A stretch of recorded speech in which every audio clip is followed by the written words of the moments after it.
નમસ્કાર મિત્રો, સ્વાગત છે તમારું આપ સૌની સિયારી ચેનલ ગુજરાતી સાહિત્ય વિદ નિકુંજ યુટ્યુબ ચેનલમાં. હું નિકુંજ પરમાર આપ સૌનું તહેદિલથી આજના વિડીયોમાં સ્વાગત કરું છું. તો મિત્રો, જો તમે ગુજરાત રાજ્યના સરકારી સેવામાંથી નિવૃત્ત થયેલા પેન્શનધારક છો અથવા તમારા પરિવારમાંથી કોઈ સભ્ય સરકારી પેન્શન મેળવે છે, તો આજનો આ વિડીયો તમારા માટે ખૂબ જ મહત્ત્વપૂર્ણ છે. કારણ કે આજે આપણે વાત કરવાના છીએ ગુજરાત રાજ્ય સરકાર દ્વારા મોંઘવારી ભથ્થા એટલે કે ડીઆરમાં કરવામાં આવેલા વધારા અંગે. આ વધારાની અસર પેન્શનોને કેવી રીતે મળશે તેની સંપૂર્ણ માહિતી મેળવવાના છીએ. તેથી વિડીયો અંત સુધી જરૂરથી જોતા રહેજો અને અમારી ચેનલ એટલે કે પ્રથમ વખત આવ્યા છો તો ચેનલને સબસ્ક્રાઈબ કરી લેજો.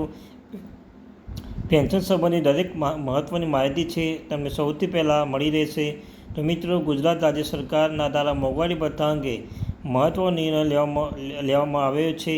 અગાઉ રાજ્યના કર્મચારીની પેન્શનને મૂળ પગાર અને મૂળ પેન્શન પર 58% મોંઘવારી ભથ્થું મળતું હતું. હવે તેમાં 2% વધારો મંજૂર કરવામાં આવ્યો છે. એટલે કે મોંઘવારી ભથ્થાનો દર વધીને 60% થયો છે. આ વધારો 1 જાન્યુઆરી 2026થી પૂર્વનિર્ધારિત અસરથી લાગુ કરવામાં આવ્યો છે. એટલે કે આ વધારો માત્ર આગળથી જ નહીં પરંતુ જાન્યુઆરી મહિનાથી જ લાગુ કરવામાં આવ્યો છે, જેના કારણે કર્મચારી પેન્શન તફાવત રકમ પર મળવાની વ્યવસ્થા કરવામાં આવી છે. મિત્રો, તો હવે ઘણા પેન્શનોને મનમાં પ્રશ્ન એ છે કે જે નિર્ણયથી સીધો લાભ તમને કેવી રીતે મળશે. તો સરળ ભાષામાં સમજીએ તો જ્યારે મોંઘવારી ભથ્થાનો દર વધે છે ત્યારે તેની અસર કુલ પેન્શનની કુલ રકમ પર પડે છે. એટલે કે મૂળ પેન્શન કેટલું વધારો હશે એટલો વધારો મોંઘવારી ભથ્થામાં જેથી જ નિર્ણય લાખો પેન્શન ધારકો માટે મોટા રાહતના સમાચાર છે.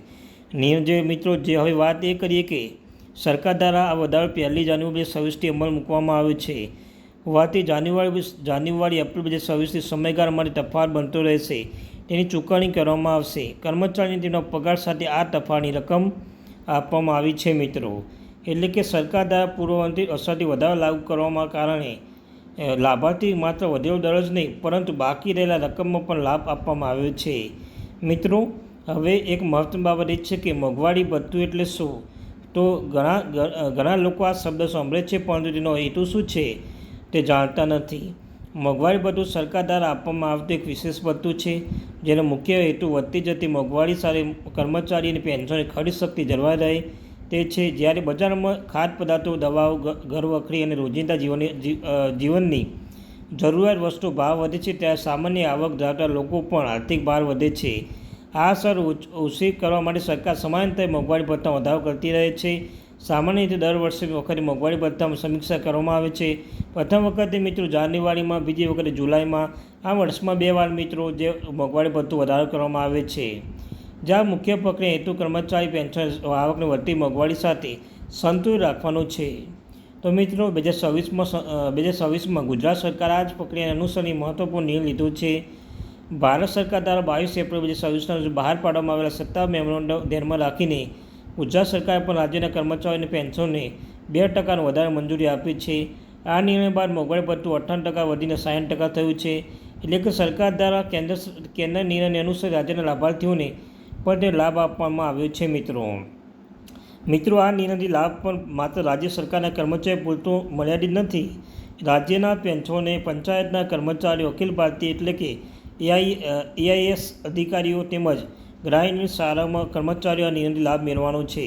તે લાખો પરિવાર માટે નિર્ણય આર્થિક રીતે મહત્વપૂર્ણ સાબિત થયું છે. મિત્રો, તો હવે મિત્રો ઘણા પેન્શન માટે એક પ્રશ્ન થાય છે કે આગળ શું. તો હાલ જે માહિતી ઉપલબ્ધ છે તેના આધારે રાજ્ય સરકાર જાન્યુઆરી 2026ની મોંઘવારી ભથ્થાનો દર 60% કર્યો છે. તેનો અમલ પણ કરવામાં આવ્યો છે. ભવિષ્યમાં જુલાઈ 2026માં સરકાર શું નિર્ણય લેશે તો સત્તાવાર જાહેરાત જ્યારે થશે ત્યારે જ તેની ચોક્કસ માહિતી કહી શકાશે. મિત્રો, તેથી કોઈ પણ અફવા અથવા બિનસત્તા માહિતી પર વિશ્વાસ કરવાને બદલે સરકારના સત્તાવાર પરિપત્ર રાહ જોવાની યોગ્ય રહેશે. આ સમગ્ર નિર્ણયથી સાર એટલો જ છે કે અગાઉ 58% મળતું મોંઘવારી ભથ્થું હવે 60% થયું છે. આ વધારો 1 જાન્યુઆરી 2026થી અમલમાં આવ્યો છે. જાન્યુઆરી એપ્રિલ સુધીના તફાવતની રકમ ચૂકવણી કરવામાં આવી છે અને આ નિર્ણયથી લાભ રાજ્યની કર્મચારી ઉપરાંત પેન્શનની રાહત સહિત અનેક વર્ગો મળ્યો છે. મોંઘવારી સમયમાં વધારે ચોક્કસપણે આર્થિક રાહત આપનો સાબિત થઈ શકે છે. હવે મિત્રો, એક મહત્વનો મુદ્દો વિશે વાત કરીએ તો ઘણી વખત પેન્શન એવો પ્રશ્ન પૂછે છે કે સરકાર જ્યારે મોંઘવારી ભથ્થા વધારો જાહેર કરે છે ત્યારે તેનો લાભ દરેક એક સરખો મળે છે? નહીં તો મિત્રો, તે જવાબ છે કે મોંઘવારી ભથ્થા દર ભલે બધા સમાન ટકાવારી આપવામાં આવતી, પરંતુ મળનારની રકમ દરેક પેન્શનને મુજબ અલગ અલગ હોય છે. જેમને મૂળ પેન્શન વધુ હશે તેને વધારાની રકમ વધુ મળશે, જેથી પેન્શન ઓછી હશે તે પ્રમાણે લાભ પણ ઓછો મળશે. દરેક પેન્શન ખાતામાં જમા થવાની વધારાની રકમ અલગ અલગ હોઈ શકે છે, એટલે કોઈ બીજા પેન્શનની રકમ સાથે પોતાની રકમ સરખામણી કરવાની ભૂલ કરતા નહીં મિત્રો. પેન્શન આધારિત ગણતરી કરવી યોગ્ય રહેશે. મિત્રો, સરકાર દ્વારા મોંઘવારી ભથ્થા વધારવાનો મુખ્ય હેતુ માત્ર પગાર કે પેન્શન વધારવાનો નથી, પરંતુ વધતી જતી મોંઘવારીને કર્મચારી અને પેન્શનને આર્થિક રાહત આપવાનો છે. હવે મિત્રો, જે પરિપત્ર આધારિત નિર્ણય લેવામાં આવ્યો છે તેમાં સ્પષ્ટ કરવામાં આવ્યું છે કે આ વધારો 1 જાન્યુઆરી 2026થી અમલમાં આવ્યું છે. માત્ર લાભાર્થીઓ છે તેઓ તારીખ વધેલો દર લાભ મળશે. અગાઉ જાન્યુઆરી-એપ્રિલ મહિનાના તફાવતની ચૂકવણી પણ કરવામાં આવી છે, એટલે કે સરકાર દ્વારા પૂર્વવર્તી અસરથી અમલ કરીને લાભાર્થીઓને બાકી રકમ પણ આપવામાં આવી છે. આ નિયમથી લાખો કર્મચારીઓ અને પેન્શનને સીધો લાભ મળ્યો છે. મિત્રો, હવે ઘણા દર્શકો એમ પૂછે છે કે શું જુલાઈ મહિનાથી ફરી નવો વધારો મળશે?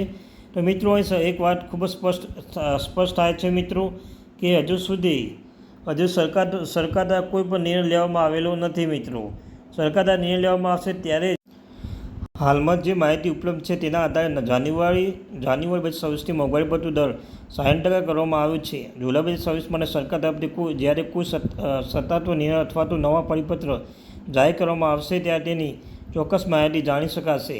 તેથી સોશિયલ મીડિયા પર કરતા કોઈપણ મેસેજ અથવા અફવા આધારે કોઈ નિષ્કર્ષ પર પહોંચવું યોગ્ય નથી. મિત્રો, આપણે ચેનલમાં હંમેશા પ્રયત્ન રહે છે કે તમને વિશ્વસનીય અને સત્તા માહિતી પહોંચવામાં આવે, જેથી જ્યારે પણ સરકાર દ્વારા પેન્શન મોંઘવારી ભથ્થું, ડીઆ પેન્શન સુધારો અથવા કોઈ પણ પરિપત્ર આવે તો તેની સંપૂર્ણ માહિતી સરળ ભાષામાં સૌથી પહેલાં આપ સુધી પહોંચાડવામાં અમે પ્રયત્ન કરીશું. તો મિત્રો, અંતમાં આજની માહિતી ઉપયોગી લાગી હોય તો વિડીયો જરૂરથી શેર કરજો. તમારા મિત્રોને અવશ્ય રીતે શેર કરી લેજો. મિત્રો, આ અત્યારથી મહત્વપૂર્ણ update. Thank you very much watching video. જય હિન્દ, જય ભારત.